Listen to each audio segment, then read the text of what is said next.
예, 먼저 좀 늦게 도착을 하게 돼서 죄송합니다. 사과 말씀 먼저 드리고 시작을 하겠습니다.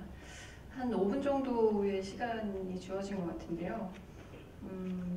저는 옆에 위원님께서는 이제 정치적 경험과 기자 생활 때 이제 경험하셨던 미국 쪽의 경험에 바탕을 두고 말씀을 해주셨다면은 저는 조금 더 그 PR을 전공하는 사람의 입장에서 좀 제 의견과 또 재언의 성격이 강한 논의를 좀 드리고자 합니다.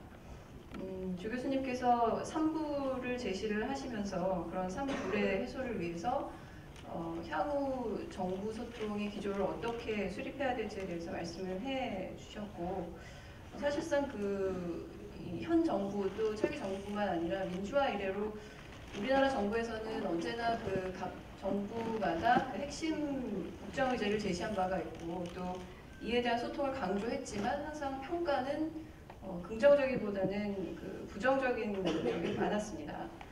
조 교수님께서도 발제 시에 실패 원인들을 이렇게 지적을 해주셨는데요. 저는 이러한 리스트에도 추가될 수 있다고 생각되는 실패 원인들을 중심으로 좀 요약을 하면서 또 그 실패에 대응하는 방법들에는 어떤 것들이 있을지 이렇게 구성을 해서 말씀을 드리도록 하겠습니다. 크게 4가지로 요약을 해서 말씀을 드릴 텐데, 첫 번째는 각 정부의 어떤 패러다임의 문제, 추가될 수 있는 패러다임의 문제, 그리고 두 번째는 PR 혹은 소통 제도상의 문제, 세 번째는 PR 소통 평가 시스템의 문제, 그리고 네 번째는 PR 소통 인력의 전문성의 문제, 이렇게 4가지로 크게 정리가 될 수 있을 것 같습니다. 실패 핵심 원인은 옆에 위원님께서도 말씀을 해주셨습니다만 사실은 이 소통 패러다임 자체가 일방적이었다는 것, 그러니까 소위 말해서 선전식의 정부 정책 PR 위주로만 일변도로만 운영이 되었던 데에서 사실 찾을 수가 있을 것 같습니다. 역대 정부들이 이렇게 일방적으로 소통을 했다는 것은 사실상 다시 풀어서 말을 해보자면 정부가 대체적으로 국민을 어떤 대화와 협력의 대상으로 봤던 것이 아니고 어떤 계도의 대상으로, 계도의 어떤 수동적인 대상으로 판단을 해왔기 때문이라고 생각이 됩니다. 정부가 선도를 하면 따라와야 하는 대상인 그런 수동적인 존재들로 말이죠. 이러한 태도로 소통에 임하면 사실상 국민으로부터 공감을 얻어내고 또 이해를 또는 설득을 성공적으로 시키기란 매우 힘들 것이라는 생각이 듭니다. 그래서 이러한 것은 또 무엇과 연결되냐면 PR이라는 것 또는 PR이라는 말을 그냥 쓰겠습니다. 저는 소통을 이 교차에서 PR이라는 용어로 같이 쓰겠습니다. PR에 대한 어떤 편파적인 인식을 반영한다고도 생각이 됩니다. 즉 PR이라는 것은 알릴 것은 알리고 자랑할 것은 크게 자랑하지만 피해야 될 것은 피하는 식의 거대 언론 매체 위주로 이렇게 활동을 구성하는 것이 가장 중요하다고 생각한 그러한 성향을 의미를 하기도 합니다. 사실상 현재 PR 업계나 학계에서는 물론 이러한 언론 매체 위주의 활동도 PR의 중요한 일부이기는 하지만 이 PR이라는 것이 궁극적으로는 조직과 공중 간의 관계를 관리하는 어떤 총체적이고 광범위한 커뮤니케이션 활동의 일체를 지칭하고 있다고 생각을 하고 있는 이 흐름과는 상당히 대조적이라고 할 수 있겠습니다. 향후에 새 정부는 이러한 일방적 PR의 패러다임에서 반드시 벗어나셔야 된다고 생각을 하고 그러시리라고 희망을 걸어봅니다. 다시 조삼석 교수님의 말씀을 인용을 하자면 이 쌍방향적, 균형적, 윤리적, 대화적 커뮤니케이션의 패러다임을 반드시 지향해야 할 것이라고 생각이 됩니다. 이는 곧 PR에 대한 어떤 편협한 인식도 제고가 돼야 된다는 것이라고 말할 수가 있을 것 같습니다. 사실상 이것은 굉장히 또 추상적이죠. 쌍방향적 대화적 커뮤니케이션을 지향한다는 것이 굉장히 추상적으로 들릴 수가 있는데 이것을 일례로 구체적으로 조금 풀어서 이야기를 또 해보자면 결국 정부가 향후에 해야 될 일은 정책 소통 대상의 집단의 다양성을 인지하고 인정하고 또 그 대상을 세분화하고 그 세분화된 대상별로 적합한 소통 채널과 방식을 전략적으로 계획하는 일, 이것부터 해야 된다고 생각합니다. 그러니까 상대의 이야기를 경청하고 또 그들을 잘 이해하는 데서부터 모든 국정 PR이 시작이 되어야 된다고 생각이 됩니다. 그리고 두 번째는 PR 소통 또 PR 관련 제도의 문제를 들 수가 있을 것 같습니다.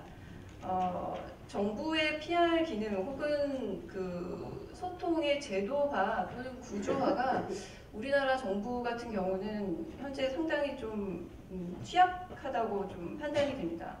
과거 국정홍보처가 폐지가 되고 이 중앙정부를 중심으로 해서 이렇게 통합적인 부서가 사라지게 되면서 이 홍보의 기능이 문화관광부와 청와대 대통령실 산하 등으로 이렇게 분산이 되고 나뉘면서 사실상 그 각종 갈등 이슈나 위기가 발생했을 때 이 정책 커뮤니케이션 전략을 포괄적으로 좀 수립을 하고 일관되게 또 신속하고 유기적으로 이렇게 대응하는 것이 좀 어려워졌다고 생각이 됩니다.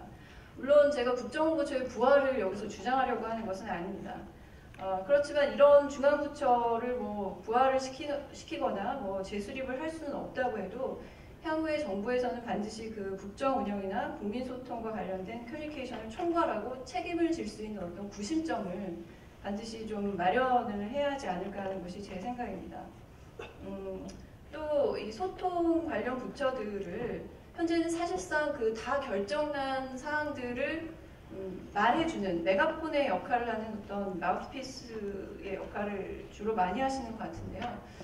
그렇게 할 것이 아니라 이 소통 관련 부서들이 정책 결정 과정에서도 좀 참여를 하고 관찰할 수 있도록 이러한 좀 권리나 지위를 좀 보장을 해주어야 보다 효과적인 국민소통이 가능해질 것이라고 생각이 됩니다. 세 번째는 앞서서 말씀드렸던 것처럼 평가관리 시스템에 대한 문제인데요.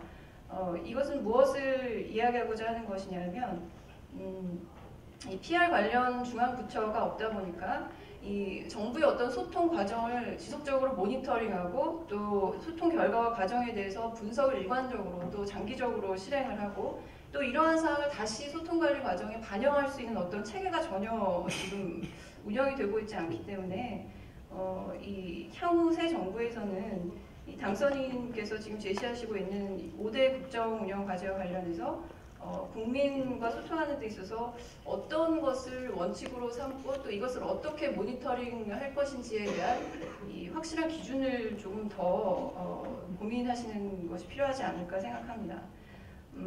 이 소통의 과정에만 치중을 해서 과거 참여정부처럼 이 국정 효율성을 저하시킨다는 비판을 받거나 혼란을 가중시켜서도 안 되고 또 국정 효율성 회복의 기치하에 이렇게 독선적인 어떤 상명하달식의 소통을 밀어붙여서 뭐 저희가 촛불 시위도 봤습니다만 그 갈등을 증폭시키고 또 사회적 위화감을 가중시킨 전철을 밟아서도 안 된다고 생각이 됩니다.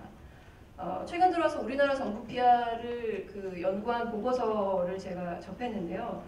박희봉 교수님 같은 경우는 이 국정소통의 평가 원칙으로서 다음의 세 가지를 들었습니다. 첫 번째가 조 교수님께서도 제시하셨던 쌍방향성, 그리고 투명성, 이거는 사실 그 위원님께서도 말씀을 하신 것과 일맥상통하죠. 그리고 윤리성, 이 세 가지를 드셨습니다. 이 세 가지는 제가 생각을 할 때에도 충분히 평가 원칙으로 반영이 되어야만 할 중요한 개념들이라고 생각이 되고 여기에 저는 이 평가 원칙에 조 교수님께서도 제시하셨던 어떤 공감도, 국민의 공감도가 추가되어야 한다고 생각이 됩니다. 사실 공감이 없는 정책을 실행을 하게 되면 당연히 신뢰는 얻기가 어렵겠죠. 그래서 공감이라는 부분이 저는 상당히 중요한 평가 원칙이 될 수 있다고 생각이 됩니다. 사실 이러한 원칙의 수립, 평가 원칙의 수립 혹은 제시 그리고 또 그것에 따른 평가 시스템의 구축이야말로 저희 학자들이나 이 PR 업계에서 노력하고 상당히 기여를 해야 될 부분이라고 생각을 하고 있습니다. 네 번째 마지막은 소통 전문 인력 확보의 문제인데요. 사실 이것은 저뿐만 아니라 이 과거에 정부 PR 관련해서 연구하셨던 모든 분들이 지속적으로 제기를 하셨던 것입니다. 그러니까 각 정부 부처 및 중앙 부처의 PR 혹은 소통 담당 부서와 인력들의 전문성이 제고되어야 된다는 것입니다. 향후 정부가 희망하기는 정책 PR과 소통에 대한 이해도가 높은 인력을 좀 더 적극적으로 영입을 하고 확보하는 데 힘을 쓰셨으면 좋겠습니다. 사실상 우리나라 유수 대학과 대학원 업계에서는 그동안 이 PR 커뮤니케이션 전문가를 양성하기 위해서 정말 많은 노력을 기울여 왔고 또 그러한 인력들을 실제로 배출을 해왔다고 자부를 하고 있습니다. 그렇지만 사실상 이러한 인력 자원들이 이런 국익 증진에 기여할 기회가 그렇게 많지는 않았었습니다. 그래서 이러한 것은 어떤 면에서 이 사람들이 활용되지 않는 것은 국가적 손해라고도 생각이 되기 때문에 이러한 것에 대한 고민이 좀 필요할 것이라고 생각됩니다. 여기에 더불어서 한 가지 덧붙이자면 이 학계와 업계와 다양한 형태의 협력을 통해서 이 각 정부 부처의 기존 소통 혹은 PR 인력의 재교육 문제도 함께 관심을 가지고 좀 시간과 노력을 투자할 필요가 있지 않을까 하고 생각이 됩니다. 제가 주어진 시간을 좀 약간 많이 오버를 했습니다. 그래서 이 정도에서 제가 드리고 싶은 말씀을 마치도록 하겠습니다. 감사합니다. 네, 감사합니다.